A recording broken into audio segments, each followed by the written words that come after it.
Welcome to the Talkin VAWLS Network. My name is Boogie Bentley. It is officially Gator Hater Week.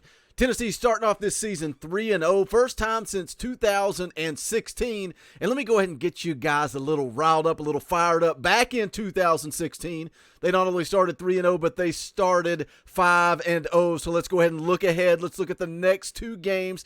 Florida at home inside of Neyland Stadium. You can see here, Ball Football Twitter put it out. It is official. We are going to checker Neyland, hoping to see some smoky grays on Saturday. We'll see how that plays out, where they decide to go with that. But the energy, the excitement around this football program is at not an all-time high, but it's pretty dang high. The highest it's been in maybe 20 years.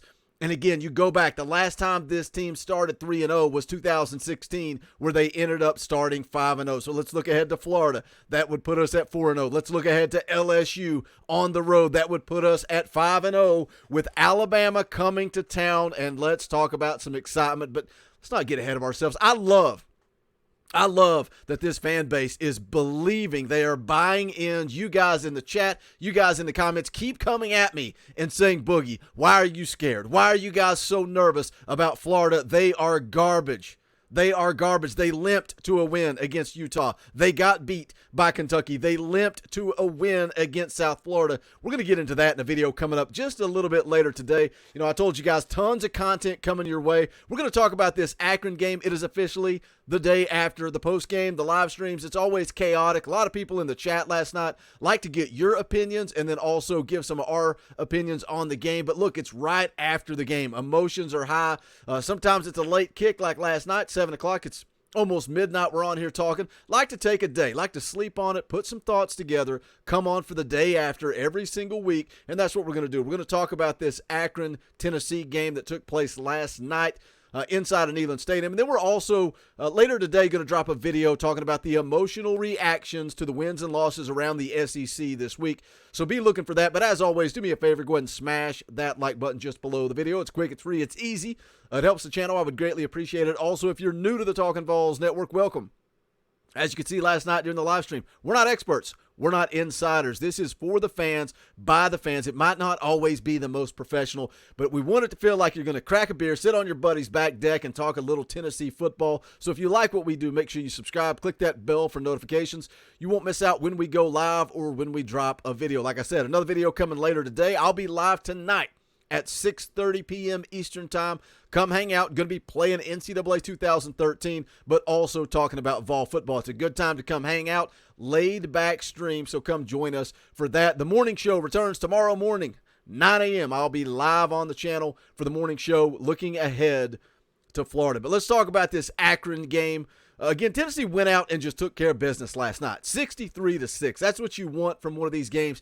You go into it, you say, just go out, take care of business, get the starters out, and stay healthy. But that was one concern coming out of that game last night. Jabari Small beat up second play of the game, looked to be holding his arm, his shoulder. You know, we know he's battled shoulder injuries in the past. Cedric Tillman also, a lot of people, man, when he went down the second time, it looked like a knee injury. Looked like it was his knee. It sounds like it's actually his ankle. Josh Heupel was asked about it after the game, said both of those guys hopefully going to be okay. They're hopeful in whether or not they return for the Florida game. But Dylan Sampson also banged up, and that's where we go back to the running back room and the lack of depth there. And we talked about it all offseason. Josh Heupel wanted to add somebody via the transfer portal. That's why they took a shot on Lynn J. Dixon, even though he didn't work out. The kid's time at Tennessee was not very long, like less than 2 weeks. But that shows the desperation to add a little depth at the running back position. So now you've got Jabari Small and Dylan Sampson both banged up. Tennessee's really going to have to lean on Jalen Wright if Jabari Small can't give it a go, if Dylan Sampson can't give it a go. Hopefully they'll be all right. I really doubt that we're going to hear much as the week goes on. Josh Heupel usually pretty quiet about that stuff, doesn't give a lot of information on injuries. But again, last night, just a chippy ball game. A lot of questionable tackles by Akron. It is what it is. You can say it's just football, but there were a lot of guys going low, went after Hooker's knees on one of the speed options that they ran. Josh Heupel almost out to midfield at one point, giving the officials a piece of his mind. Also sent a few glares over to the Akron bench, but just a chippy game. And DJ Irons, the Akron quarterback, say what you will about that kid. He did some nice things, had some nice stats, 32 of 44, 241 yards. Kid ran his mouth the entire game, and he was a big part of that chippiness, but it was on both sides of the ball. It wasn't just the Tennessee defense. Of course, we saw Jimmy Callaway just throw about 5 haymakers, which you can't do. And clearly in the post-game press conference, Josh Heupel disappointed in Jimmy Callaway, talked about how that takes away from what this football team did last night. And the media is going to run with it. That's what they do. You'll see the articles, the clickbait all over social media. That's where they're going to run this week. Won't be surprised if that's a talking point against Florida coming up on Saturday. But just a chippy game all the way around. Obviously, the injuries are a concern. A lot of talk last night and throughout the game about Hendon Hooker and his accuracy issues. And it's something, when you sit down and you look at stat lines, you see 14 of 18 for 298 yards and 2 touchdowns. That looks pretty good. Looks like a pretty good night for Hendon Hooker. But he struggled early. Started the game 3 of 7. But then he kind of, I guess you could say, got on a roll. He completed 11 straight passes. But still, some of those passes, his wide receivers went up and bailed him out. Cedric Tillman went up and bailed him out, and that's what led to the injury early in the game. But Hendon Hooker, he's got to be better. He's got to be better. Especially, look, it counts this week. You're getting into SEC play, and we are seeing him struggle with his accuracy, but he does get a little better as the game goes on. And something we talked about last night in the postgame show, is it nerves? Is it the moment? Is it all the hype in the offseason leading up to now? Everybody, Hendon Hooker for Heisman. That was, man, I started that thing. I was ready to go. And Hendon Hooker is still putting up good numbers. When you look at his numbers on the year, he doesn't look like a guy that is struggling with accuracy. 59 of 85 for 844 yards and 6 touchdowns. Almost a 70% completion percentage. If you look at his numbers right now, if you liked what he did last year, after last night's game, he is over 1% higher. Last year, 68.2%. This year, 69.4%. His QB rating, 176.1. On paper, Hendon Hooker's putting up some pretty dang good numbers. But if you sit back and you watch the game, he does have to be better with the football. He's got to be more accurate. It's good to see a lot of young guys get out there and get some run last night. Joshua Josephs, the guy that was out there making some plays. Tyree West, defensive tackle, was pushing guys around, made some nice plays. James Pierce is a guy we saw against Ball State, saw again last night against Akron. The kid that really stuck out to me, Elijah Herring.